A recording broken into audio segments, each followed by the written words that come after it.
Cette semaine, en Ligue des Champions, un chiffre est sorti dans la presse espagnole. Un chiffre tellement choquant que même les supporters du Real Madrid ont du mal à y croire.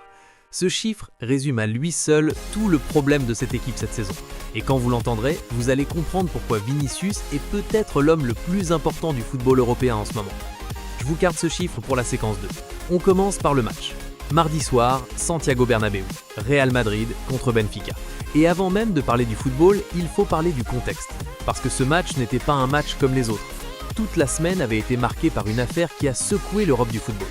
Prestiani, le joueur de Benfica, accusé de propos racistes envers Vinicius lors du match aller.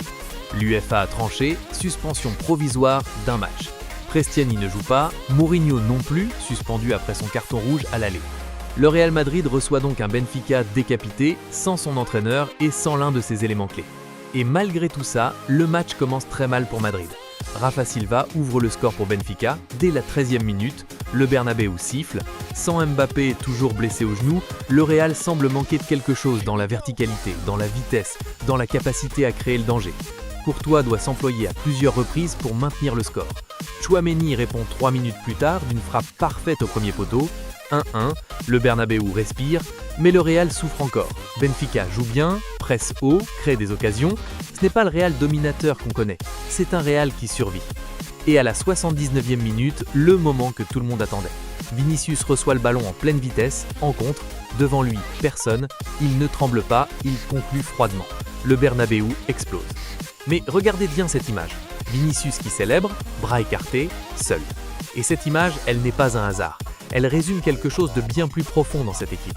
Et pour comprendre quoi, il faut maintenant parler de ce chiffre que je vous avais annoncé. Depuis le début de la saison en Ligue des Champions, combien de buts les remplaçants du Real Madrid ont-ils marqué?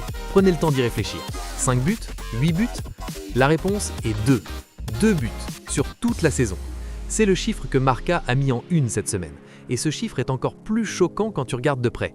Sur ces 2 buts, l'un d'eux est signé Vinicius, mais Vinicius entré du banc, pas Vinicius titulaire. Ce qui veut dire qu'un seul vrai remplaçant a marqué cette saison en Ligue des Champions du côté du Real Madrid. Un seul, c'est Flandicia. Pour comprendre à quel point c'est problématique, comparez avec le rival direct. Le banc du FC Barcelone a marqué 13 buts cette saison. 13 contre 2. Quand ton banc ne produit rien, ça veut dire que si ton plan A ne fonctionne pas, tu n'as aucun plan B. Et cette saison, au Real Madrid, le plan A, c'est Vinicius. Parce que pendant ce temps, Kylian Mbappé peine. Lui qui devait être la star absolue de cette équipe, lui pour qui le Real a tout restructuré, peine à trouver le chemin défilé et à avoir l'impact attendu. La pression retombe donc entièrement sur les épaules d'un seul homme. 12 buts et 11 passes décisives cette saison. Vinicius porte le Real Madrid presque seul. Et maintenant, posez-vous cette question. Si Vinicius se blesse demain, si Vinicius traverse une mauvaise passe, si un jour il a simplement une mauvaise soirée, qui dans ce vestiaire prend le relais? Pour l'instant, personne n'a de réponse. Mais il y a une autre dimension à ce problème que les chiffres ne racontent pas encore. Parce que derrière les statistiques, il y a un homme. Et mardi soir au Bernabéu, cet homme avait quelque chose de plus à prouver que la simple qualification. Vinicius est arrivé au Bernabéu avec une semaine entière de polémique sur ses épaules. L'affaire Prestiani, les propos racistes présumés, les débats sur les réseaux sociaux. Et là, à la 79e minute, il prend le ballon, part en contre et met le but. Seul, comme souvent cette saison. Regardez la célébration de Vinicius après ce but. Pas juste la joie du footballeur qui marque, quelque chose de plus profond, une réponse. Sur le terrain, là où ça compte vraiment. Pas en conférence de presse, pas sur les réseaux sociaux, sur la pelouse du Bernabéu, devant 80 000 personnes. Ce soir-là, Vinicius n'a pas juste marqué un but important, il a porté une équipe entière sur ses épaules dans un contexte où beaucoup d'autres auraient craqué. Et ça soulève une question que personne dans la presse espagnole ne veut vraiment poser ouvertement.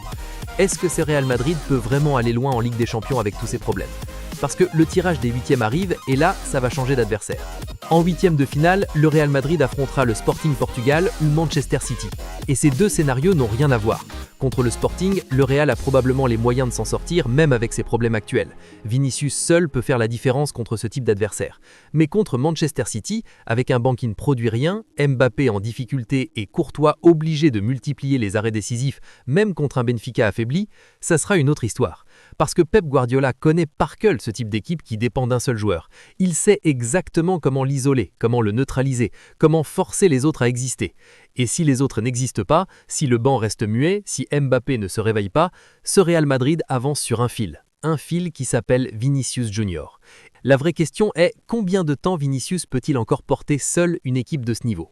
Et vous, vous pensez quoi? Est-ce que ce Real Madrid peut gagner la Ligue des Champions cette saison, malgré tout ça? Ou est-ce que les problèmes sont trop profonds? Dites-moi en commentaire. Abonnez-vous pour ne pas rater la prochaine vidéo sur le FC Barcelone, parce que là aussi, il y a des choses très intéressantes à dire. À très vite.